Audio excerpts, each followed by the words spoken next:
Okay, so let's set the scene. It's 1946. World War II is finally over, and you'd think the world could just, take a breath. Right. But it didn't happen. The alliance that won the war, the U.S., Britain, and the Soviet Union, it fell apart almost instantly. The pivot was incredibly fast. You go from fighting together against one enemy to staring each other down. Right. It's a huge shift. A massive shift. And that's the stage where Winston Churchill steps in. It's March 1946, and he's not in London. He's in Fulton, Missouri, at a small college. Which is already kind of strange, right? But it's important to remember who he was at this point. He wasn't the prime minister anymore. No, he'd been voted out, but he was still Churchill, a global icon. When he spoke, people, especially Americans, paid attention. So what was his goal here? What was he trying to do in Missouri? He was sounding an alarm, a huge one. He wanted to wake America up to what he saw as the new danger facing the world. Which wasn't fascism anymore. Exactly. It was the spread of communism, led by the Soviet Union. And this speech, this is basically him drawing a line in the sand. And he did it with one single, unforgettable phrase. He said an iron curtain had descended across the continent of Europe. It's maybe one of the most powerful political images ever. And that was specific, too. He said it stretched from the Baltic to the Adriatic. So if you picture a map of Europe, that's a line cutting the entire continent in half. It is. And he wasn't talking about a literal, physical fence, not yet anyway. It was a metaphor. A metaphor for what exactly? For a very real political and military wall. It split the democratic countries in the West from all the nations that were now under Soviet control in the East. And what did that curtain do? It stopped everything. It blocked people from moving. It blocked information. It blocked understanding. Suddenly, famous old cities like Prague, Warsaw, Berlin, they were behind this mysterious barrier. It created fear. A deep fear. And it gave everyone, from presidents to regular people, a simple way to understand this huge new conflict. It wasn't just politics. It was two completely different worlds separated by this iron curtain. And behind that curtain, in Eastern Europe, this wasn't just a theory, it was happening for real. Oh, absolutely. That was the most urgent part of his warning. The Soviet Union had, as he put it, a firm grip on countries like Poland, Hungary, Czechoslovakia. They weren't really free countries anymore. Not at all. Yeah. He said they were all subject to a high measure of control from Moscow. They had basically swapped one form of tyranny for another. So the free elections they were promised at the end of the war. They didn't happen. Not really. Instead, pro-Soviet communist governments were installed, and the Soviet army stayed there to make sure they stayed in power. He called them police governments. What does that mean for the people living there? It means you lose your basic freedoms. Freedom of speech is gone. You can't criticize the government. And there's the constant threat of the secret police watching you. So this was the big betrayal for Churchill. Yes. He said this was not the liberated Europe that everyone had fought and died for. He saw this Soviet expansion as a direct threat to peace everywhere. Which gets to a deeper point he was making, doesn't it? About tyranny itself. It does. He believed the world needed to be safe not just from war, but from the cruelty of tyrants. He was a huge believer in individual rights. Like freedom of speech. Freedom of speech, freedom of thought, and living without fear. And he saw all of that being crushed in Eastern Europe. And then he connects it back to recent history, which must have been chilling for the audience to hear. Incredibly chilling. He directly compares the situation in 1946 to the 1930s with the rise of Hitler. He's basically saying, I warned you all back then, and you didn't listen. And look what happened. And look what happened. His point was that ignoring a growing threat or trying to appease a dictator, it never works.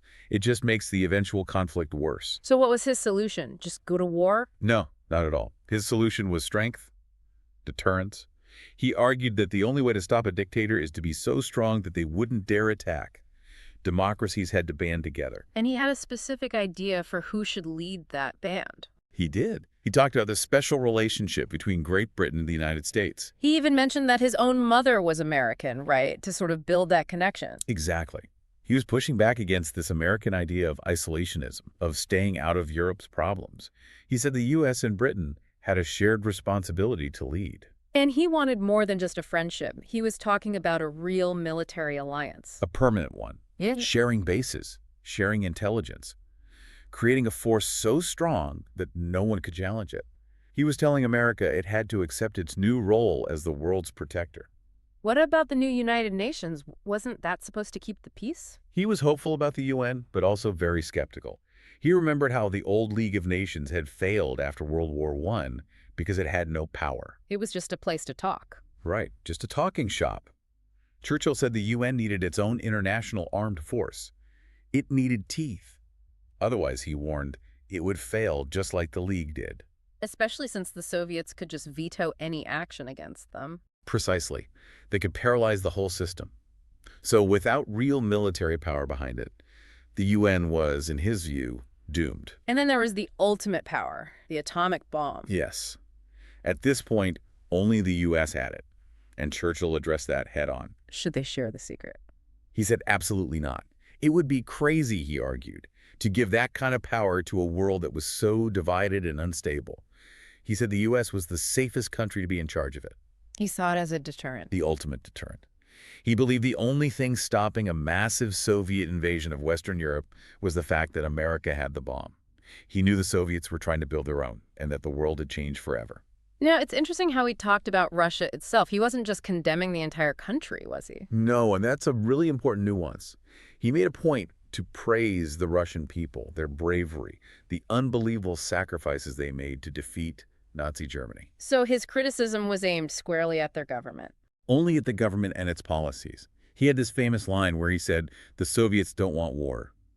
What they want, he said, are the fruits of war and the endless expansion of their power. Meaning they wanted control of all those Eastern European countries without having to fight the West for it. Exactly. And he believed they would keep expanding unless they were met with a show of incredible strength. So how did people react to this speech? I can't imagine everyone just stood up and applauded. Oh, not at all. The reaction was immediate and very mixed. A lot of Americans were just tired of war. They saw him as a warmonger trying to start another conflict. And the Soviets? They were furious. Yeah. Joseph Stalin himself came out and compared Churchill to Hitler. The Soviet press called it a declaration of war. But over time, opinions started to change. They did.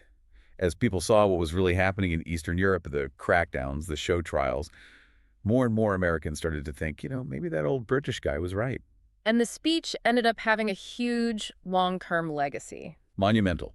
It's pretty much seen as the starting gun for the Cold War. It laid out the terms of the conflict for the next 40 years. And it led to concrete policies, right, like NATO. Directly. The creation of NATO 3 years later was the exact kind of collective security alliance Churchill was calling for. An attack on one is an attack on all. And the Marshall Plan, too, the plan to rebuild Europe. It influenced that as well. The idea was that a strong, prosperous Western Europe would be a wall against communism. You had to fight it with economics, not just armies. That's a direct result of the threat Churchill defined. And that phrase, Iron Curtain, it stuck. It stuck. It became the way everyone described the division of Europe right up until the Berlin Wall fell in 1989. That's the power of a single, perfect metaphor. But he didn't end the speech on a totally negative note, did he? No, his final message was actually one of hope, a call to action.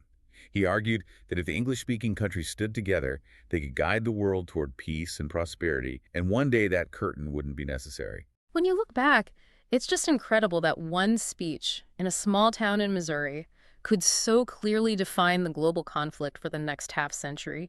It makes you wonder, doesn't it? How do leaders today define threats and build alliances in a world that's so much more connected, but maybe just as divided?